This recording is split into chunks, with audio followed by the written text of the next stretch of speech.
J'étais une pauvre pécheresse et tu m'as enlevé de l'esclavage du péché.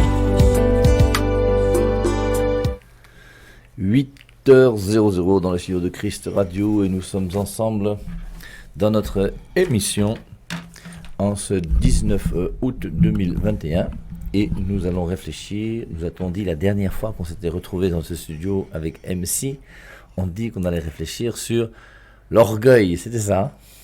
Exact. Bonjour à toi MC. Bonjour mon père, bonjour à vous chers auditeurs. Et voilà, le mot est lâché, il s'agit de l'orgueil. Voilà. Et je vais commencer par une petite question, une ou deux. Si je demandais à chacun de nous là, est-ce que tu es orgueilleux? Bon, je ne sais pas. Est-ce que tu te retiens orgueilleux? Et la deuxième question, c'est quand tu es sorti, pour ceux qui sont déjà sortis, ou alors tu te prépares à sortir, quelle est la pensée que tu as de toi-même? Quelle est la pensée que tu as de Dieu? Quelle est la pensée que tu as de l'autre que tu vas rencontrer aujourd'hui? Mon père, ça a l'air de petites questions anodines, mais c'est vraiment important de se les poser. Quand je sors de la maison, qu'est-ce que je pense de moi? Quelle est l'idée que je me fais de moi? Je me sens ou je ne me sens pas? Comme on dit, non, mon père, je me sens, je me sens. Tu te sens arrivé? Tu te sens arrivé où? Avec quoi? Je ne sais pas. Voilà. Gardons en mémoire ces petites questions-là qui vont nous interroger, qui vont nous permettre de nous interpeller. Et ces mêmes questions, le Seigneur va nous les poser d'une manière ou d'une autre. Mon Père, nous sommes dans le sujet, chers auditeurs. Voilà l'orgueil. Alors, la dernière fois, nous sommes dit qu'il était bon qu'on puisse interroger le dictionnaire aussi. Non, bon, c'est bon quand même d'avoir une idée de ce que pensent les autres avant que de voir ce que le Seigneur pense. Mon père, vous avez fait une petite recherche, non? Bon, oui, j'ai regardé un petit peu, non? Oui. J'ai pris dans Wikipédia, que j'ai même là ouvert L'orgueil, en latin, c'est superbia. Ah, donc, superbia, la superbe. Donc, est une opinion très avantageuse, le plus souvent exagérée, qu'on a de sa valeur personnelle, mais au dépend de la considération due à autrui, à la différence de la fierté qui n'a nul besoin de se mesurer à l'autre ni de le rabaisser. Voilà. Donc, à ce niveau-ci, on peut commenter parce qu'il y a lieu de faire la différence. Il a bien dit la fierté. La fierté n'est pas la... excusez-moi. La fierté n'est pas l'orgueil. La fierté, c'est qu'on est content d'avoir fait quelque chose, non? Bon, on est content que, bon, ok, moi j'avais à cœur de faire quelque chose, j'ai pu le faire, j'ai pu le réaliser. Je suis content. Hein? Il faut déjà, ce n'est pas de ça qu'on parle, parce que quand vous allez poser les questions, dites pas, non, voilà. On dit déjà que quand tu es content parce que tu as fait quelque chose de bien, est-ce que c'est mauvais? Non, il n'y a pas de reproche à ça. Il n'y a pas de mal à ça autant pour moi. Hein? Tu as fait une bonne action, tu es content d'avoir réalisé ça. En voyant le bien que ça produit chez l'autre, et pour toi, ben, comme on dit, il n'y a plus de bonheur à donner qu'à recevoir, non? Tu es content d'avoir réalisé la volonté de Dieu. On va faire quelque chose de bien. Non, il ne s'agit pas de ça. C'est un sentiment tout à fait légitime et on est fier. Fier, c'est-à-dire qu'on est content. Une chose est d'être fier, comme on dit, d'être content. Une chose est maintenant de commencer à s'en vanter, n'est-ce pas? Au président, comme si. C'est de ça qu'il va s'agir. Bon, mon père, vous allez essayer de voir. J'ai eu la même définition que vous. C'est la même chose. Et, je vais ajouter un peu les synonymes pour voir un peu. Les synonymes, c'est ce que nous allons voir. Parce que les synonymes là, l'orgueil étant la racine des mots, va générer beaucoup d'autres mots. Et c'est de ça que nous allons parler. Et voilà pourquoi gardons en mémoire ce que le Seigneur nous dit dans Jacques. Il dit, Dieu résiste aux orgueilleux, et il fait droit aux humbles. Quelque part, mon père, on peut le lire, non? Nous avons tué le Jacques 4, là. Il fait voilà. Dieu résiste aux orgueilleux. Voilà. Alors, pendant qu'il cherche, oui, parce que nous sommes tous dans, vous savez, l'orgueil, Jacques et tout ça, bon. Il résiste aux orgueilleux et il fait droit aux hommes. Voilà, mon père, nous sommes dans Jacques 1 à 6. Et suivons un peu, chers auditeurs. 1 à 6. Oui, oui, c'est mieux, oui. Jacques, serviteur de Dieu et du Seigneur Jésus-Christ, aux 12 tribus dans la dispersion, salut. Mes frères, considérez comme un sujet de joie complète les diverses épreuves que vous pouvez rencontrer, sachant que la mise à l'épreuve de votre foi produit la patience. Mais il faut que la patience accomplisse une œuvre parfaite afin que vous soyez parfait et accompli. Mon père, excusez-moi, j'ai dit Jacques 4. J'ai dit Jacques 4, oui. Voilà, chapitre 4, les 6, oui. Voilà, les 6 premiers versets, non. D'où viennent les luttes et d'où viennent les querelles parmi vous, sinon de vos passions qui guerroient dans vos membres? Vous convoitez et vous ne possédez pas. Vous êtes meurtriers et envieux sans rien pouvoir obtenir. Vous avez des querelles et des luttes et vous ne possédez pas parce que vous ne demandez pas. Vous demandez et vous ne recevez pas parce que vous demandez mal, afin de tout dépenser pour vos passions. Adultère, ne savez-vous pas que l'amour du monde est inimitié contre Dieu? Celui donc qui veut être ami du monde se rend ennemi de Dieu. Croyez-vous que l'Écriture dise en vain, Dieu aime jusqu'à la jalousie l'esprit qu'il a fait habiter en vous? Mais il donne une grâce supérieure puisqu'elle dit, Dieu résiste aux orgueilleux, mais il donne sa grâce aux humbles. Voilà, c'était bon de prendre tous les 6 premiers versets parce que ça permet de mieux comprendre pourquoi il chute, n'est-ce pas, sur ce que Dieu, sur une des choses que Dieu déteste. On avait lu ça la dernière fois, dans Proverbe 6, 16, non? Les 6 choses, voire 7, que le Seigneur déteste. Hein? Et l'orgueil venait en tête de ces 6 choses. Pourquoi? Pourquoi, selon vous, mon père? Notre père fondateur disait toujours que la racine de tous les maux, c'est l'orgueil. Et le péché mignon de chacun d'entre nous, c'est l'orgueil. Même si tu ne sais pas que tu es orgueilleux, il a quand même un petit orgueil quelque part.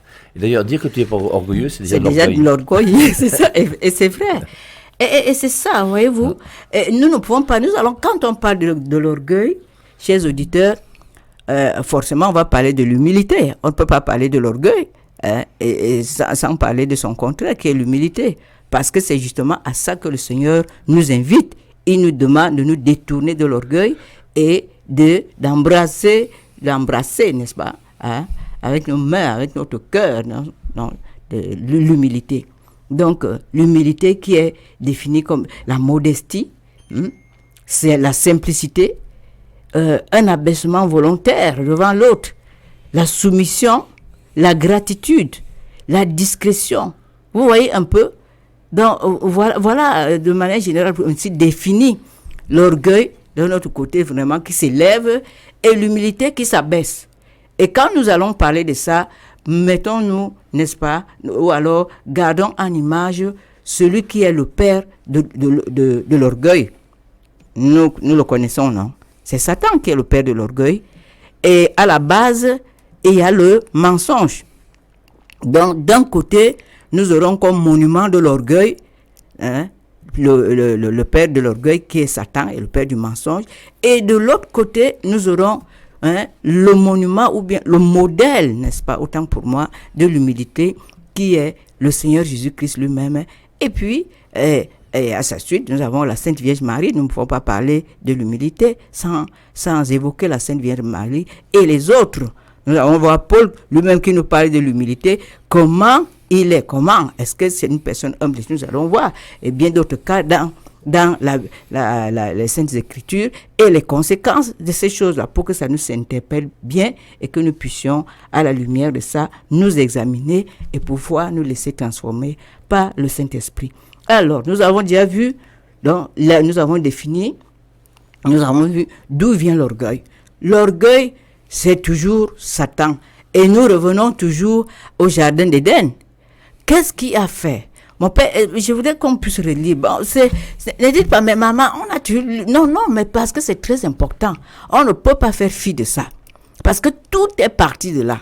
Si on pouvait relire le chapitre 3, et qu'on puisse voir en fait le motif, c'est quand il va dire, vous serez comme des dieux, que la chose va se passer. Les pensées vont commencer à changer dans la tête de notre mère Ève. Mon père, on peut relire, non? Bien sûr, au contraire. Et surtout que les 11 premiers chapitres de la Genèse sont très très intéressants. Parce que moi, par rapport à l'orgueil aussi, il y a un des 11 premiers chapitres de la Genèse que je trouve intéressant, c'est la tour de Babel. On va y arriver. La tour de Babel, forcément, c'est un orgueil monstrueux. Tout à fait. Et puis, c'est vrai que la structure de ces 11 premiers chapitres de la Genèse, moi j'aime beaucoup. Parce qu'il y a d'abord Genèse chapitre 1 et Genèse chapitre 2, la création. Dès qu'il y a la création, il y a la conséquence de la création, c'est le péché originel. Donc la réponse de l'homme à la création de Dieu, péché originel. Et ensuite, il y a les 3 conséquences du péché originel. Abel et Caïn qui s'entretuent. Ensuite, c'est Noé avec le déluge. Et ensuite, la tour de Babel.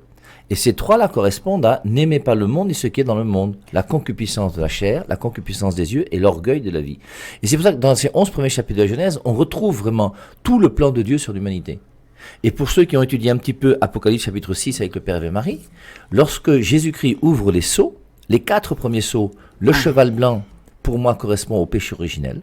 C'est pour ça que c'est le cheval blanc, alors sur lequel on discute beaucoup. Mais ça, c'est Satan qui se déguise en ange de lumière et qui veut représenter Jésus-Christ. Parce que le cheval blanc dans l'Apocalypse, c'est Jésus-Christ qui est dessus. Et Satan veut faire croire que lui aussi, il est comme Jésus-Christ.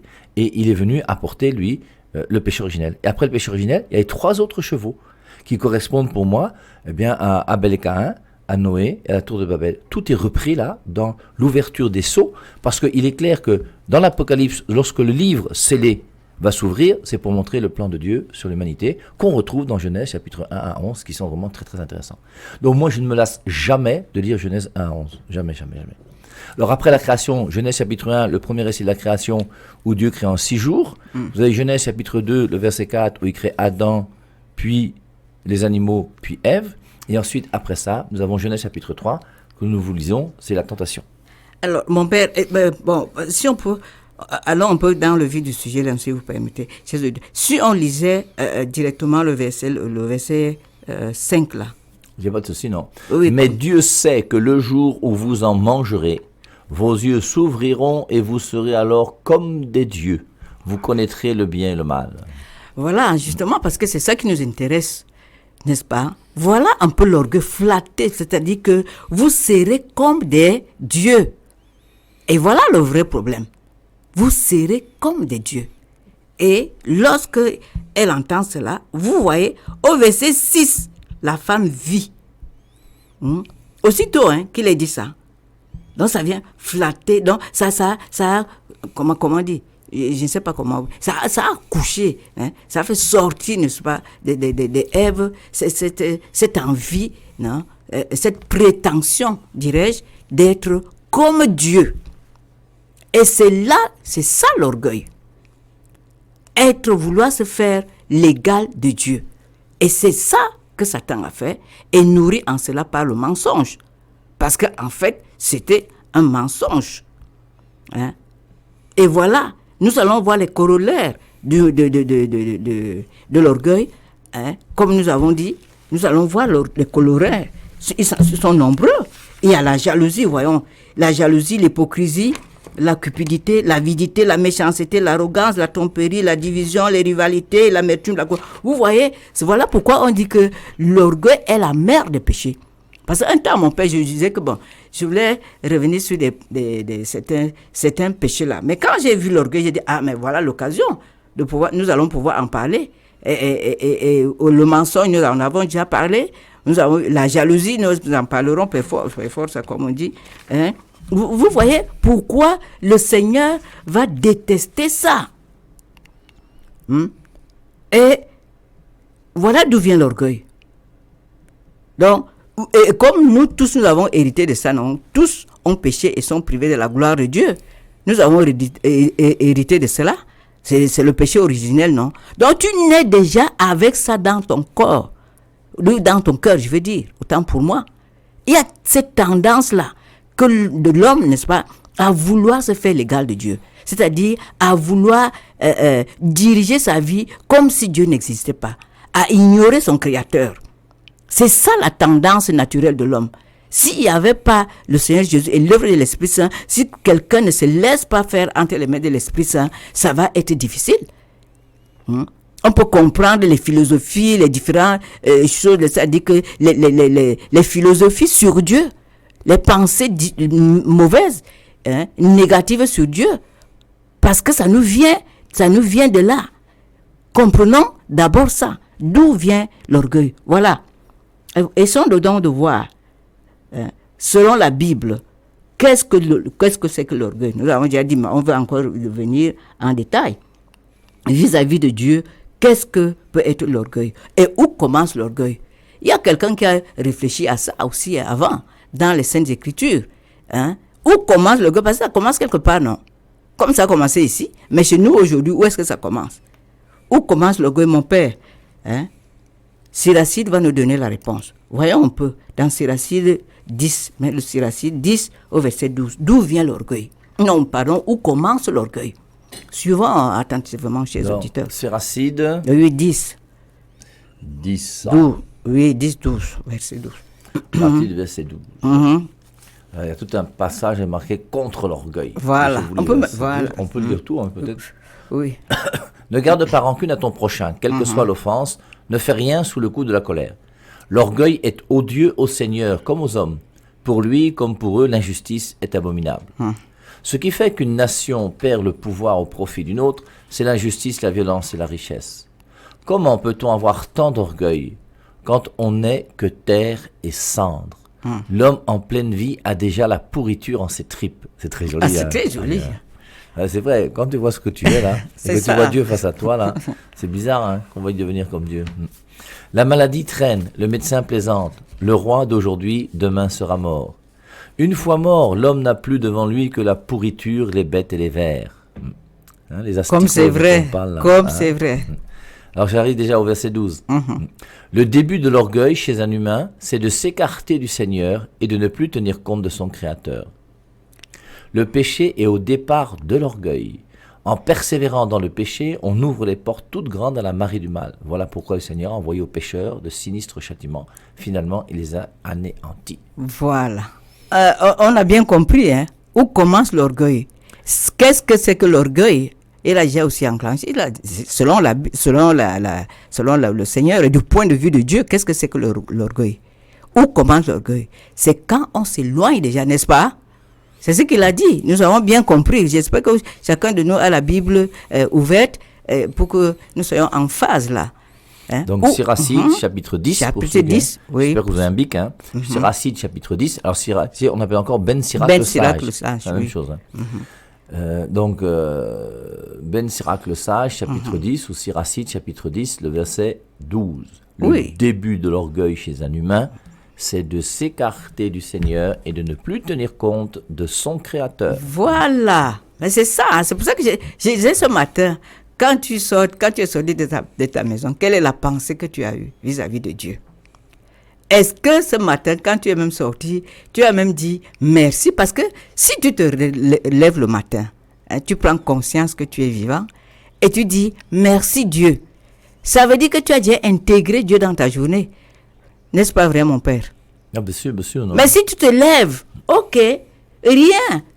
Tu dors. Tu n'as même pas la pensée de Dieu. Rien.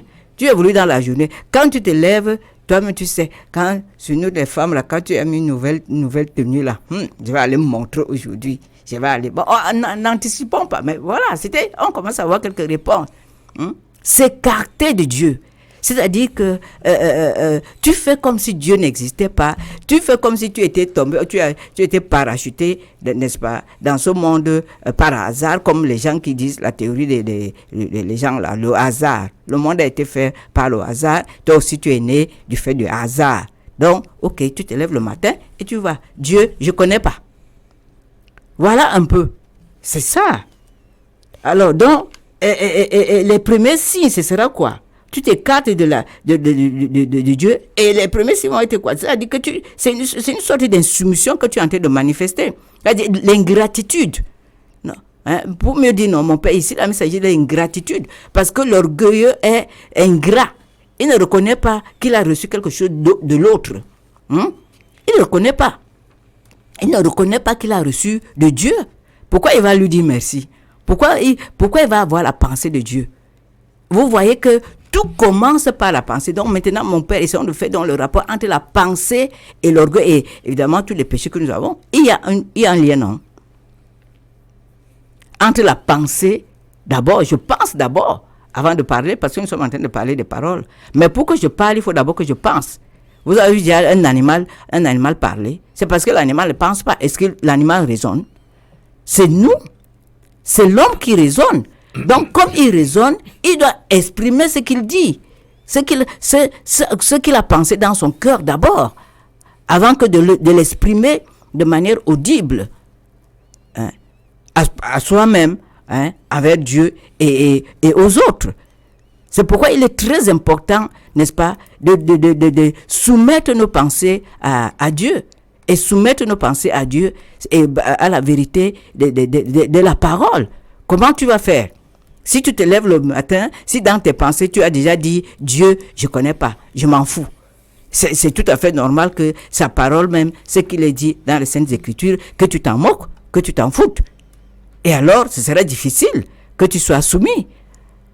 Et tu seras toujours orgueilleux. Bon, et évoluons un peu. Donc, nous avons déjà vu ça. D'où vient l'orgueil, où commence l'orgueil. On s'écarte et puis on prétend se faire l'égal de Dieu. Et on a évoqué tout à l'heure, je sais pas, c'est la tour de Babel. On pourrait peut-être lire, mon père. Qu'est-ce qui s'est passé au niveau, pour cela? On va comprendre beaucoup de choses. La tour de Babel, Genèse 11. Genèse chapitre 11. Oui. Sur toute la terre, on parlait la même langue. On se servait des mêmes mots. Comme les hommes se dirigeaient vers l'Orient, ils atteignirent une plaine au pays de Shinéar et s'y installèrent. Alors ils se dirent les uns aux autres, « Faisons donc des briques et cuisons-les au feu. » La brique remplaça la pierre et le bitume leur servit de ciment. Ils dirent encore, « Venez donc, construisons-nous une ville avec une tour, dont le sommet sera dans le ciel et qui nous fera un nom. Cela nous évitera de nous disperser sur toute la surface de la terre. » Yahvé descendit pour voir la ville et la tour que bâtissaient les hommes, et il dit, « Voici qu'ils ne forment tous qu'un seul peuple, avec une même langue. S'ils commencent ainsi, aucun projet désormais ne leur sera impossible. Allons, descendons, et ici même, mettons la confusion dans leur langage, pour qu'ils ne comprennent plus le langage les uns des autres. » De cette façon, Yahvé les dispersa sur la surface de toute la terre, et ils cessèrent de construire la ville. C'est pour cela qu'on lui donna le nom de Babel, c'est-à-dire confusion. Là, en effet, Yahvé avait confondu le langage de toute la terre, et c'est de là que Yahvé les avait dispersés sur la surface de la terre. Voilà. Donc, l'orgueil, selon Dieu, c'est également prétendre, non? C'est-à-dire que c'est une prétention. Tu prétends être là-haut, arriver là où Dieu est, par tes propres moyens. Hein? Et voilà ce qui est arrivé. La conséquence ici, c'est quoi? C'est la confusion. Ils ont été confus. Bon, on explique là un peu l'origine des langues. Et dans le cas d'Ève et Adam, nous avons eu les conséquences. Vous voyez, l'orgueil a toujours des conséquences. Surtout quand on s'enfle d'orgueil vis-à-vis du Créateur. C'est grave. Bon, l'orgueil aussi, nous avons dit, hein, en même temps, c'est la même chose, mais dit différemment. Méconnaître Dieu, le cas de Pharaon. Voyons un peu dans Exode 5, 1, là, je crois. Le cas de Pharaon, vous vous rappelez les 10 plaies. Pharaon, Moïse va envoyer, le Dieu va envoyer Moïse auprès de Pharaon et il va résister. Hein? Mais ce qui m'a marqué, c'est que la première fois quand Moïse se présente devant Pharaon pour lui dire, bon voilà, laisse-nous partir, nous on va aller adorer notre Dieu. C'est la réponse de Pharaon là qui est très importante, qui est très intéressante et qui devrait nous interpeller par rapport à méconnaître qui est Dieu. Mon père, on essaie de lire un peu. Voilà, je lis à partir du verset 1, non, Exode chapitre 5, verset 1 et 2. À la suite de cela, Moïse et Aaron allèrent dire au Pharaon, « Voici une parole de Yahvé, le Dieu d'Israël. Laisse partir mon peuple pour qu'il me célèbre une fête dans le désert. » Verset 2. Pharaon répondit, « Qui est Yahvé pour que j'écoute sa parole et que je laisse partir Israël. Je ne connais pas Yahvé et je ne laisserai pas partir Israël. Voilà, merci. Nous avons C'est fort, entendu, hein. C'est très fort de la part du Pharaon. Hein. Voilà, il dit quoi? Qui est Yahvé? Qui? Et c'est ça, c'est qui là? Ce n'est pas ce que nous disons. Nous le disons de bien de manière, chers auditeurs. Attention, qui est Yahvé? Mais qui est Dieu pour que je m'intéresse à sa parole? Pourquoi vous me demandez de lire la parole, d'entendre sa parole, de lire la Bible? Pourquoi? Les habitudes. On voit comment MC fait un effort, oui. Parole, lire, oui, voilà. Mais c'est bien, c'est bien. Non, mais quand même, non, c'est ça, lire les scènes écrites. Voilà. Je ne devrais même pas me tromper parce que je suis un documentaliste. Parce que le support, c'est ça. Le support, c'est la Bible. Bon, on comprend bien, chers auditeurs. Voilà, si je me lève le matin, je ne m'intéresse même pas à Dieu, ni d'entendre sa voix. C'est-à-dire lire les scènes écritures, lire, non? Méditer, mais vouloir connaître Dieu. Toi, tu dis, je ne me connais pas Dieu. Pourquoi je vais m'intéresser à lui? C'est ça. Ouais. Qui est Dieu pour que je me soumette à lui? Vous voyez que l'orgueil, c'est l'insoumission, non? Et c'est ça le péché de Satan. Lorsqu'il était Lucifer, c'est ça, il n'a pas voulu se soumettre à Dieu. Et puis, il y a une guerre au ciel. Il a été précipité, non, en bas. C'est ça. C'est-à-dire qu'il a voulu s'élever et Dieu l'a précipité. Il faut qu'on comprenne que chaque fois qu'on voudra s'élever, il y aura la chute. Voilà. Qui est Dieu pour que je me soumette? Franchement, je vais trouver l'autre passage parce que Dieu va même lui répondre par la suite. Ah, ok. Voilà. Mais il a commencé à lui répondre avec les différents plaies, les premières plaies, deuxième, ainsi de suite, jusqu'à 10. C'est quand il a donc vu comment Dieu l'a résisté. Parce que vous pouvez demander que mais Dieu va me résister comment? Mais c'est ça. Vous voyez? Et les plaies, c'était pour lui faire comprendre que non. Tu dois reconnaître que tu ne viens pas, tu ne viens de nulle part. Tu dois reconnaître que tu es une créature et que c'est moi, Dieu, qui t'ai formé. Et il n'a pas compris, il a voulu montrer, s'appuyer sur sa sagesse, s'appuyer sur sa position sociale. Il était roi à l'époque, l'Égypte était dans son apogée. C'était, moi mon père, je vous laisse. Et on dit même que par rapport au diple d'Égypte, oui. c'est Dieu qui a commencé à reprendre les 10 divinités les plus importantes qu'il y avait en Égypte. Voilà. Et il y avait la grenouille qui était la divinité de la fécondité et tout ça. Il a envoyé les grenouilles, il a montré le Nil, le dieu du Nil qui était là, il a montré qu'il est plus fort que le dieu du Nil. Tous les dieux que les Égyptiens vénéraient, les uns après les autres, ont été repris à cause de ces différentes plaies qui existaient. Et comme il s'est entêté, on était obligé d'arriver à la 10e, voilà. La mort des premiers-nés. Et c'est pas ce qui nous arrive aussi souvent, parce qu'il y a des situations là, tu es là-dedans, Dieu te parle d'une manière, tantôt d'une autre, comme il le dit dans Job 33, non, et 11 ou 12, je crois. Mais tu ne comprends pas, Dieu dit, bon, je fais mes choses comme je veux. Dieu quoi? Bon, je suis encore jeune, je suis belle, et puis je veux croquer la vie, mordre la vie, il y a belle dent, il y a quoi? Peut-être quand je serai vieux, tu n'es même pas sûr que demain tu vas arriver. Maintenant, vraiment, les affaires, arrêtez de nous parler de Dieu, Dieu. On ne vit qu'une fois. La bouche qu'il t'a donnée, tu ne sais pas que c'est la bouche là. La bouche là devrait pouvoir le louer et l'adorer et lui dire merci de ce que tu es encore ici. Mais ce n'est pas souvent ce que nous faisons. Ce n'est pas toujours ce que nous faisons. Et c'est également tenter Dieu. Nous allons finir comme ça avec cette première partie. Là, nous sommes en train de voir l'orgueil selon Dieu.